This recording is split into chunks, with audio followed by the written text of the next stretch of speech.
setting it up. Yeah, it looks Here like we it's go. Thank goodness. live. All right, good. Redirecting the Facebook Live. It's going to show, let's see here. And it looks live on Facebook. Okay, nice. So we'll let that go. Hey, everybody. So if you haven't been with us already, guess what? There's been some hiccups, so it's fun. I'm Chris, and I am super excited to have Jamey Stegmaier here from Stonemaier Games to talk a little about himself, talk a little bit about some of the games that he's been enjoying over the weekend, talk, of course, about Biddy and Walter, which are Elijah's favorite posts that he looks at when I look at Instagram, and then also talk a little bit about the Board Game Geek charity auction that he helps facilitate with members of the board game community. So, Jamey, thanks for being on today. Hopefully there's no more hiccups. If there is, this is always a fun learning experience. Yeah. Thank you for having me. Yeah, sorry about the delay. I'm glad we hopefully are working out now. If so, I guess, can you see the comments? Do we know that people can see us? That's what I'm going to check. I'm going to check on the page and see if we have comments. I'm also going to quickly share it to our to my Facebook personal feed just to see, just to let people that were hopping on now can be able to jump on and say hi. I see us on here. I don't see any comments yet. Okay. I'm going to go ahead and tap share though. Cool. And let's see here. I'm going to share it from me to my page. So there we go. Yeah. And I guess while people are doing that, in case someone joining us now doesn't know who I am, I think and most people don't. I am a game designer and a publisher. Like you said, I run a company called Stonemaier Games, and I'm probably best known for designing and publishing Scythe and Viticulture, and for publishing Wingspan. So if you've heard any of those games, you may have heard of my company. What got you into board gaming? What was one of the things that when you were younger, what just kind of said, hey, I wanted to get into just playing board games and having fun, and how did that kind of lead to designing it? I'm interested to hear a lot about just what were some of your favorite childhood games that you enjoyed with your family. So yeah, and actually that's a good way of saying it, because I'm lucky because I think it was probably my parents that introduced me to games. They did a lot of creative learning styles when I was a kid, and one of them was playing games where you get to feel clever and be creative. And so some of the games we played when I was younger were chess, Millbourne, Scotland Yard. Key to the Kingdom was one that I got. That I've heard that Restoration Games might be bringing that game back, so I'm very curious to hear what they do with Key to the Kingdom. And Risk, dabbled a little bit with Magic the Gathering. And while I was playing all these games, I was also enamored, even from early on, even playing like Monopoly when I was 7 or 8. I was enamored by the idea of designing my own games as well. At that time, it was usually me designing like my version of Monopoly or my version of Scotland Yard. And eventually that dovetailed into me making my own original designs. So your own version of Monopoly, what type of Monopoly, like how did you reinvent Monopoly? Did you have anything special, some fun house rules or anything of that nature? Well, I designed a game called Medieval Quest, and Medieval Quest used many of Monopoly's core mechanisms: roll some dice, move around the board. But on the inner part of the board, there was a kind of a Knights of the Round Table track where you were, it's hard for me to remember exactly how it worked, but it was a separate track where I think you could put tokens on and say, I'm associated with Lancelot now, or I'm King Arthur. So it was pretty much Monopoly with a little tweak to it in the middle. I like that. Yeah. Were you big fans of King Arthur and the Knights of the Round Table, or? Oh yeah, I love the whole Middle Ages in Europe and Japan, all the feudal Middle Ages, castles, knights, swords. I love that stuff as a kid. Still do. Cool. Yeah. Well, speaking of Japan, I noticed the one thing that if somebody were to look at your profile, it says you learned Japanese. Yeah. That was my language of choice growing up. I studied it starting in 7th grade and all the way through college, and I studied abroad in Hiroshima and Kyoto.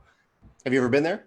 I have not. The last place I was in when I was in Japan, it was only in Tokyo to fly over. We were heading over to Shanghai, China. We were there for about a couple weeks visiting some family in the area. I learned how to speak a little.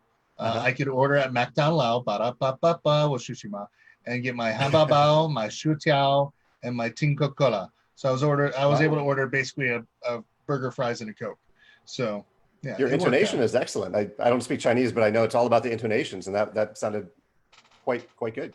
I just remember a little. That's all I can remember is how to order at McDonald's, how not to say chicken inappropriately because you're correct. The intonation is so important because the difference between saying chicken Uh-huh. or saying uh, inappropriate context about a person Okay. is just the influx of the voice. Wow. So I found that out.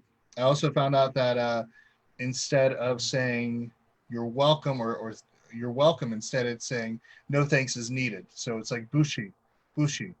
Uh, Okay. but one time I said boucher, which meant unclean. So as I'm leaving a Ah. restaurant, somebody was saying shishi, and I was saying boucher. And so they're just kind of like looking at me like he's calling our restaurant unclean. Oh So no. Yeah. yeah, so I learned some stuff, but it was a lot of fun. So what did you do over while you were in Japan? I mean, my goal was to, I love the culture. I love the people. I was trying to master the language, the spoken part of the language, comprehension and speaking. So that was a big part of the reason that I went over there a few times in the summer in high school. And then my entire junior academic year of college, I was over there doing that, just kind of assimilating. I was, yeah, yeah, just pretending that I lived there, pretending that I was part of their country, their culture. That's really cool. Did they? Yeah. How long did it take for you to kind of adapt with them? And did any of them try to test out their English with you? I know that was one thing that we had a lot of when we were over in China. So did Yeah. they do that with you? There was a fair amount of that, which was great. It's a cultural exchange when you're in a foreign country. You learn back and forth between both parties. For the most part, when I was in Kyoto in college, I wasn't fluent, but I was very conversational. I was pretty good at that point, and so oftentimes someone would talk to me or start talking to me and in English, and then quickly realize that my spoken Japanese was better than their English, and they were more comfortable speaking Japanese anyway. So we would shift over to the Japanese, but their vocabulary was always better than mine because in Japan they study English from a very young age. Their ability to take written tests and to know all the written words, the definitions of the words was incredible. Uh, but Did spoken, we they? usually spoke in Japanese. Very cool. Yeah. Did they have anything like no? The one thing that I remember is different dialects that Yeah. people different because I remember there's kind of a different feel to when we were in Shanghai versus when we were in Beijing versus when we were in Hangzhou. There's a slight, almost like how we would have Southerns speak or things of that nature. Yeah. It felt like there was kind of like different dialects. So did you notice some of those or pick up on any of those when you were over in Japan? Yeah, that was an interesting thing to try to pay attention to when I'm talking to different people. I was in Kyoto, and so I'm forgetting the name of the region. I think maybe it was Kansai Ben. There was certain, like in traditional Japanese, you might end a sentence with ne. Like ne is kind of almost trying to get agreement at the end of a sentence. But in this area, you would say na instead. So just like little tweaks and differences. I'm sure there were very different words used in different places too, but oftentimes it was just a little something at the end of the sentence. Yeah. Looks like we have a question already, so it is working. That's good. Oh, good. It says this is from Stephen Hayward. He actually is with a group called Board Game House. Really nice people on Twitch, and he asked, Jamey seems to really have his finger on the pulse on the mid to heavy Euro games. How does he pick which mechanics and themes to use? Yeah, that is kind of our sweet spot as a company. There are many of the games that I gravitate to as a player, and so they end up in our portfolio as well. Um, I mean, so many of our games, when I'm the designer, it starts out with a brainstorming process where I'm either excited about a theme or excited about a mechanism, and I sit down with pencil and paper and just brainstorm. If it's a theme, I brainstorm, what are some mechanisms that match this theme? And then as soon as I come up with some mechanisms, I'm kind of questioning, do they actually match this theme, or how do they match it? How do they match specific elements of the theme? There's a lot of back and forth between the two on pencil and paper often for weeks at the beginning of the process of designing a game. So, and you, the way the question was phrased, Stephen, was very kind. I do try to keep my finger on the pulse of a lot of different games. I try to play a lot of games and pay attention to a lot of different games. So I'm pretty aware of a lot of the different mechanisms that are available to use, a pretty big toolkit. And so during that brainstorm process, I'm often thinking about, okay, what I have a pretty broad toolkit to choose from, and then I try to innovate based on that, so I'm not making the same game that's been made before. It's something that I found interesting that you did over the beginning and over the COVID-19 is that you actually found a way to play virtually with people among the board game community and introduce something called Rolling Realms. What kind of brought that about? What made you say, hey, how can we unite people together, even though we have to be 6 feet or more apart, so to speak?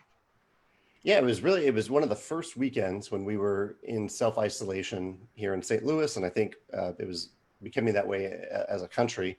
And I was starting to feel this a little bit of I don't know if unrest is the right word, but my I felt with the gamers worldwide that people were missing playing games with each other, and I was like, I'm going to do something about that. And I thought, okay, maybe I could get online and maybe stream some games of On Tour or something, which is a rolling room, not a rolling room. It's a roll and write game that I really enjoy that scales infinitely. Anyone can print out a page and play at home. But then I thought, why not do something that Stonemaier fans would have a little extra fun with, and I could have a little fun with. And I kind of mentioned it to my girlfriend Megan that I could try to design a roll and write game that scales infinitely on my own that people can make just by printing off a single page. And she was like, go for it. Why not spend a few hours on it? What's the worst that could happen? So I spent a weekend just designing this game that has 9 different mini games inspired by the 9 games that Stonemaier Games has published so far. Very cool. Yeah. So the other big thing that, of course, I want to talk about was Biddy and Walter. Yeah. So tell us about how did Biddy and Walter come a part of your life, and now why haven't you come up with their own Instagram yet? Because I enjoy seeing the little pictures about them, and I love how you incorporate them in all the games. Even though there's one game I've requested that you would put them in at some point. I know Wingspan. It's a bird game. I know. Yeah. But it would be great to see those cats in it. Just something cute. Yeah. But tell us about Biddy and Walter. How did you get them? How long have they been with you? Just tell us about the cats because they're adorable. So. Well, you can actually see one in the background here. If someone has this on the big screen, that's Biddy taking a nap back there, and Walter, I think, is in the other room taking a nap. They are my 2 cats, as you can tell the way we're talking about them. Biddy, I got as a kitten from the Humane Society when he was around 6 weeks old, and he's now 13. So I've raised him his entire life. And then Walter, I got as a pet for Biddy, because I wanted Biddy to have a playmate. I thought Biddy's very active and playful, so I thought he might want a playmate. I was wrong about that. Biddy doesn't want a playmate. He wants humans to pay attention to him and play with him. But they have come to an agreement over the years, and Walter is, I think, around 10 years old now. I think I've had him for around 8 years. Before that, he was also at a shelter. He was a wildcat. And you're right, they've made an appearance in many of our games. In fact, everyone who's officially associated with Stonemaier Games has a cat by complete coincidence. And so many of the cats from my cats and other people that are associated with the company have their cats as little Easter eggs in our games. I love that about the games, how you're able to kind of just have them in there and just have little tastes. Like when we play My Little Scythe, of course, Elijah, if he's not playing as Biddy and Walter, he's playing as, I think, the fox characters. But I think it's the fox characters. But yeah, we have a tendency to try to decide who wants to play as them. So. But it's fun because I remember we played Charterstone, and Elijah ended up calling his place Kitten Mania, and he had the I forget I'm not going to spoil too much, but there were some cats in it, and he was super excited about the cats. That's awesome. And he specifically, his charter ended up with those. So I know I mentioned that, I think, to you personally, and so that was always good. So let's talk about the nitty gritty. Yeah. Oh, go ahead. So I wanted to say yeah. Go ahead. You go ahead first. Sorry. Well, I just wanted to throw a little thing that you may not know about those cats in Charterstone. I also don't want to say too much, but they're purple, as you might remember, in Charterstone. And I wanted them to be orange like my cats, but the tokens in one of the early sample versions that I got from Panda, the tokens looked awfully like the pumpkins because there are orange pumpkins in the game. So I had to begrudgingly make the cats purple so they would stand out a little bit from the other tokens. Yeah, it's really, it's something I kid you not, he was always recruiting those kittens as much as possible. Yeah. It didn't matter what he was doing. He just kind of just enjoyed playing with the cats. So That's great. It was good. So let's talk about the auction. So yeah. You've gotten involved with charities, and you were trying to find a way to get others involved. What brought this about? What made you to say, hey, I want to do something like this and facilitate this with other board game content creators, designers, things of that nature? What made you say, what kind of brought this about? What made you go around this route of doing a charity auction every year? If I remember correctly, I think it started after, I think it started in 2013. In 2012, we funded viticulture on Kickstarter and raised $65,000, which felt like a ton of money at the time. I was amazed that it even happened. And then 9 months later, we funded Euphoria on Kickstarter and raised over $300,000. And I was just blown away that we had that type of growth and that so many people were interested in us. And I was just kind of overwhelmed with the generosity. And so that year I wanted, if I'm remembering it correctly in terms of the timing, I wanted to find a way to give back. And at the time, if you run a for-profit company like Stonemaier Games, we get solicited, or I was getting solicited a lot by different charities to ask for donations for games and different things. And I knew that I couldn't give to everyone, but I wanted to give somehow. I wanted to be generous to people in need somehow. And so I decided to every year that we would host a charity auction that would benefit some different charities. And I'm kind of talking through how we came to the structure, but basically I wanted to not only help charities, but also bring attention to content creators like yourself, who I thought were worth discovering, that people should know about them, content creators that I loved. And so I picked 10 different content creators that I loved, and I asked them to join the auction, and they didn't have to do anything other than pick a charity that they were passionate about. And I created a listing on Board Game Geek for 10 copies of, I can't even remember what the first one was. It was probably a special copy of Euphoria, something like that, that we were auctioning off to benefit those charities. And while we were doing that, we were also promoting these wonderful content creators so other people could discover them. And we've done the same thing every year. The only thing that's really changed over the years is that at a certain point, we started matching the donations as well. So if a winning up to like $500. So if someone wins a bid for $500, we'll match it for another $500. And so we send a total of $1,000 to that content creator's charity of choice. That's really cool. That's really cool. What have been some of the charities? Can you remember some of the ones that people have supported that you've helped out with? They're all over the place. I know last year was when Wingspan was really big, so there were a few bird-related charities. I think at least one to the Cornell Lab of Ornithology. I think that was, or Cornell Institute of Ornithology. I'm pretty sure that was one of them. Yeah, Cornell Lab of Ornithology. I've got it open up right here. Yeah. Yep.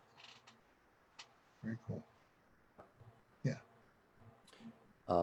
And so some of them are like big. That's a fairly big organization. Some of them are big like that, and some are very specific. Like some, I think there was one year where someone they had adopted a cat or a dog from a very specific small shelter in their area that was completely run by volunteers, and they wanted to get back to it. And so and there was one, in fact, last year I think that I heard from where it was a local organization that inspires marginalized kids to become involved in the arts and drama and things like that. So there's just very specific charities sometimes that I think aren't used to getting, like a $1,500 donation from some random company that they've never heard of. And so I've gotten some really nice notes from them over the years. Yeah, that's really awesome. I like that. And even like I'm on the Board Game Geek site right now, just kind of looking through some of the ones that were just from last year, and that was one I remember. And it's nice to see these, like you've got Autism Speaks, which is big. And then you've got ones, I think there's the Young Storytellers. And that's the one, Young Storytellers, yeah. Yeah. And then there was another one that was on here, The Roots of Music, which kind of has me excited because I enjoy I enjoy playing the cello when I'm able to once in a while. Oh, cool. So Yeah. Yeah, they're all over the place. I love to hear what content creators what they're passionate about and hear their stories. And their stories are often on the post. That there are some very personal, powerful stories that they've shared on the auction page. very cool. Yeah. Well, when are you planning on doing your next one this year? Because that's something I bet everybody wants to know. I know that it's not like, hey, how can we directly support this right now? But Yeah. usually at the end, we like to always talk about ways that we can help support the different charities. But when are you planning on doing your next one this year? Yeah, we usually do it sometime around October, November. So I think I have an annual reminder in my calendar to start working on it in September and aim for sometime. Yeah, I usually try to time it with an e-newsletter actually. So probably early November would be the timing this year. Very cool. Yeah. Well, Yeah. that's I get excited about these things. With charities and stuff like this. Yeah. I like the fact that you're doing something that's encouraging our board game community to actually go out, make differences, and help donate towards great causes, and at the same time highlighting the different charities, which is awesome. So I really like that about that. But Jamey, I appreciate you coming on. Thank you for being on here today. Yeah. Thanks for having me. It's always nice to be able to have these nice face to faces when we can. Of course, we can't do it close by, and I don't know Right. the next time I'll ever be at Geekway to the West, but I am very thankful for what you're doing in the community and what you're doing with the games that you're producing and everything. So thank you very much for coming on. Let me see if there's any other questions on here. I don't think we have any more. Oh, less than a question, more of a comment. Okay. Here we go. Yeah. This is also from Steven. It says, less of a question, more of a comment. Thank you for making high quality components. I know there is always a struggle of price versus quality, and I appreciate you focusing on making a high quality game, even if it does cost a bit more. Oh, thank you. Yeah, I do always, I play games because I love the tactile sensation of playing the game. I love the tactile element. I do try to keep budget in mind. Yeah, I appreciate you saying that because I want to make beautiful things that people treasure on their tables and hopefully get enough replayability out of them that they're worth the money that they spend on them. Oh, I love the components, like opening up and finding like those coins when I was playing Charterstone. That was something that was just nice. But yeah, it's little things like that. Here's one. Oh wow, Amanda's asking me a question. Okay. Amanda's asking me, putting you on the spot. What's your favorite game by Jamey? Okay. Oh. No pressure. Okay, great. I have to say it's got to be My Little Scythe, but I know that's really more by Hobie and by his daughter. Yeah. And the reason why I think I like that a lot is the fact that I'm able to sit down, play it with the kids, and we're promoting friendship. Yeah. We're promoting friendship, pie fights. We're having that kind of fun. I know the next game, of course, the other game that I've enjoyed a lot with Beth and with the kids has been Wingspan. Mm-hmm. We're about to delve into Tapestry, which I'm curious to see how they go and which routes they take. Remember, my kids are 13, 11, and 9, so the 13-year-old is very much competitive and very much more knowledgeable and understanding of things of that nature. My 9-year-old, it might take a little bit of time to explain maybe some of the different routes, which reminds me, I want to say thank you for making those how to teach videos because it makes it easier for us to teach it to the kids. But I think that would be the one. We loved the game here. Never mind. There's actually one that I remember that after playing all 12 games, we loved it. We had a great time enjoying it. Amanda, this is a game. This is a game. We are planning on getting a recharge pack and then giving this to another family to be able to enjoy that lives in the area that isn't always able to get games and stuff like that. So that's kind of the goal, is to share the excitement and the joy that we had with another families. I said that to Daniel though, and he was like, "No, don't. No, he doesn't want me to get rid. He doesn't want me to get rid of it and give it to somebody else."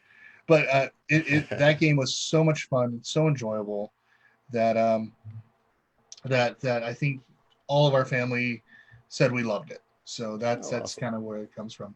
That's Let's great. see here. Steven says, love tapestry, but viticulture holds a special place in our hearts. That's awesome. Very Me cool, too. Yeah, that Steven. was the one that got us off the ground. So I'm glad you enjoyed that one. That's really cool. Well, Jamey, I'm gonna just for a few more minutes, just if anybody has any questions, real quick, you want to Yeah. just quickly put something on here, please ask away. Um, Other than that, Well, what have you been I'm playing this weekend, Chris, while we bide some time? oh Yeah. goodness. We did a live play along yesterday of Code Names. Tony from CGE came on, and we had a good time. Oh, cool. We've been trying to do Saturdays every Saturday, so we're trying to find ways. We usually have our game nights every Sunday night at our local church. Yeah. And we just invite people from the community to come out. They don't have to be affiliated with a church or anything like that nature. It's just simply come on out, play some games, have a good time. Usually we'll get some pizzas and some sodas and stuff like that.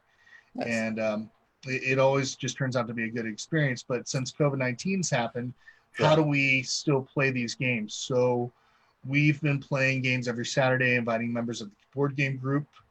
Um, and then we have been playing just so like every Saturday will be a game, or we'll play games with the kids. We played Starlink we played recently. That's a game by Blue Orange. It's a good family weight game, Uh-huh. kind of like a filler. So Yeah.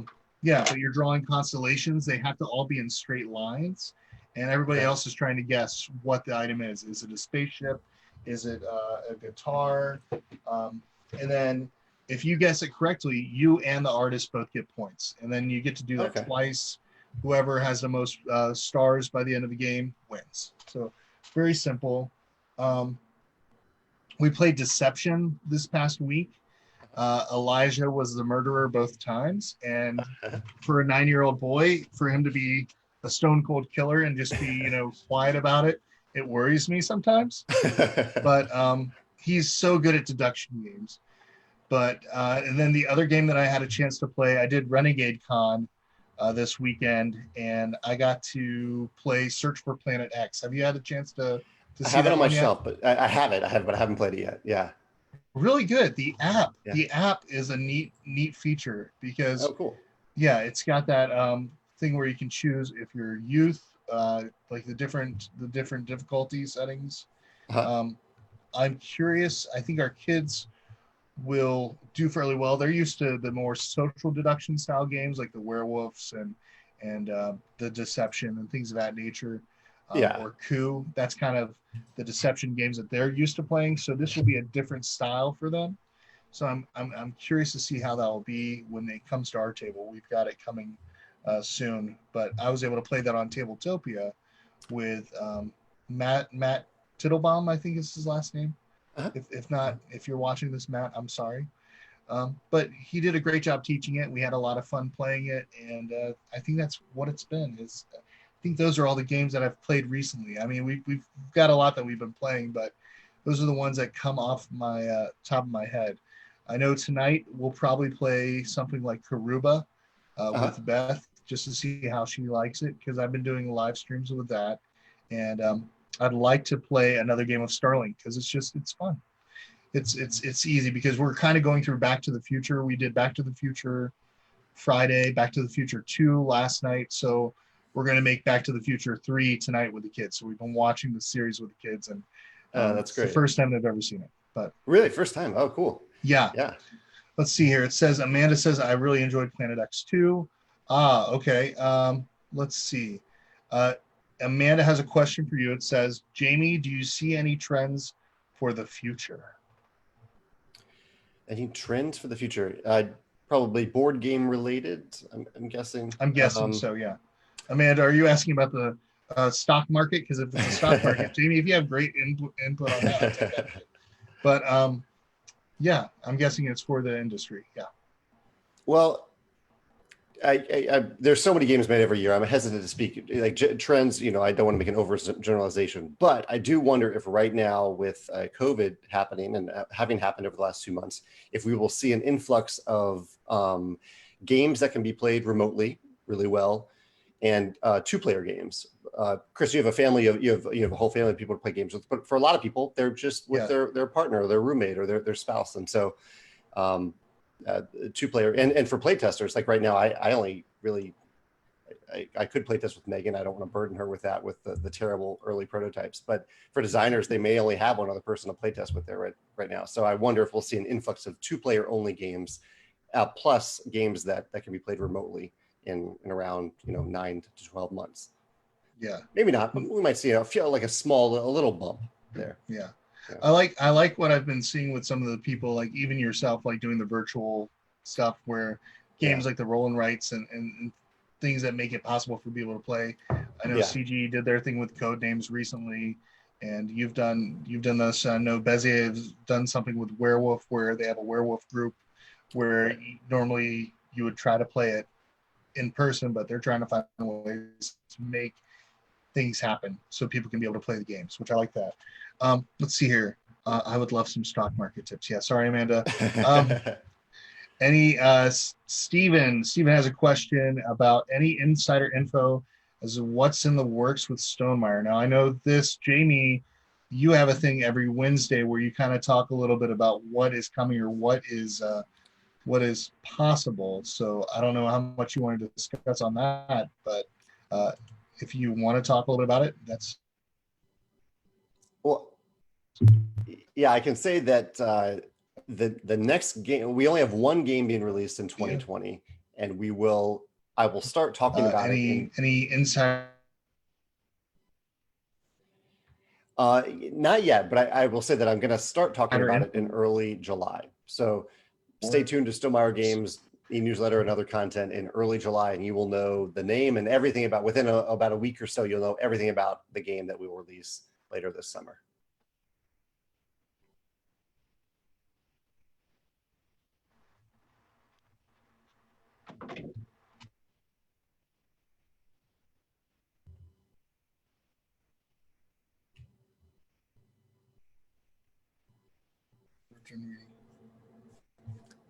Sorry, Chris, you froze up there for a second. Yeah, it's all good. Yeah, I don't know. Did I freeze up or did you freeze up? Because I think it might have been me. Who knows?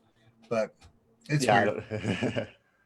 Technology. Who knows? I know my kids are probably watching something upstairs, some of that data, so that could be it too. So who knows? They've been watching America's Funniest Home Videos once in a while, and then we've been watching what's the show called? Studio C. Have you ever seen that show, Studio C? No. It's a comedy group out of Brigham Young, and it's just clean comedy, funny stuff. Cool. And the people went on to create JK Studios, which has been really good. But we found out about that. I think I was one time just surfing through Instagram and saw there was a comedy thing that was clean and family friendly, and I said sure. So that's great. Yeah, let me see if there's any other questions. Yeah. Let's see here. Chris, am I still there? Yes, I'm still here, Steven. Sorry, it's something with internet. I'm guessing I'm going to have to take a look at that. I know I paid my bills, so hopefully it's not that.